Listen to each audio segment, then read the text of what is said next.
Hi, it's Rav Toor. You're watching In Tune with Real Estate. Tonight we're talking about just that, everything real estate. We've got Sam McDadi on the show. He's built a team, top in the world, top 5 in the world, top 2 in Canada, all that kind of stuff. He hates when I share that, but I need to share that with you. This is a call-in show. 905-595-5483 is the number to call. Sam's also authored a number of books. We've got 2 here for you. If you call in, you can have one and he will sign it for you.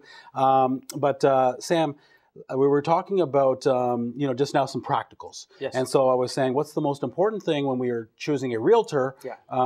You said make sure that they are both, that we have chemistry, that we feel great about the person we're about to work with.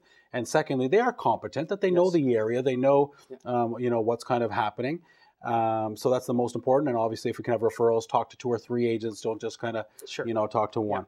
Yeah. What is the most important thing when selling our home? I mean, I kind of threw out pricing, but what are some 2 or 3 things that's very, very important when we're selling our house? Because a lot of people think you can just put a sign on the lawn and it'll sell. And in some cases, if I want to live right beside my grandma who lives next door, they might get lucky and it might sell. Sure. But generally speaking, what's the most important things when you sell your home? Our experiences with selling a house, and we alluded to this a few times, is you want to dress it up first. So if you want, selling the house is one thing, but getting or maximizing, getting top dollars is another matter altogether. So, before we even put a house on the market, we're going to have our stager go there, look at the house top to bottom, make recommendations, and before our stager, and once again, she's full-time exclusive to us, Sherry, before she goes there, we give Sherry a bit of kind of ideas in terms of clients. And this is all part of the McDadi service? Exactly, wow. That's right. So we want to make sure she knows if there's budgetary constraints, whether they can spend money or not, and based on that, if they say we can't really spend any money, just work with what you have,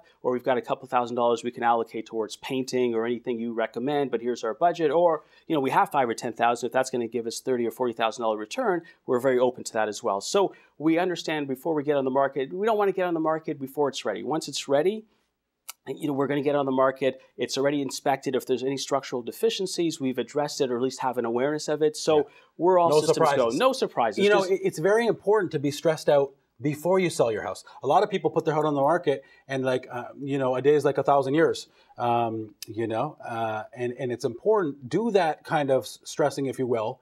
Not that I want anyone to be ever stressed ever, but do it before you put your house on the market. So then you sit back and you know that everything's done. 100%. If we have clients right now calling us, they want to go on the market next year and they're planning a year in advance. So they want to know, let's get our stager in, let's get the inspector. So when we're ready to go next spring, we're not kind of dragging our heels, we're all systems go. And we had a case this December where a client called us, they said, we're ready to go on the market in the spring, let's sign the paperwork in February, we want to go on the market in March, but we need a month, so get your people in so we're not stressed out. Yeah. They did some nice transformations, we got I think 8 offers, $50,000 over asking price. They planned properly, and then they got the right dollars. Then they became, big fans afterwards. So when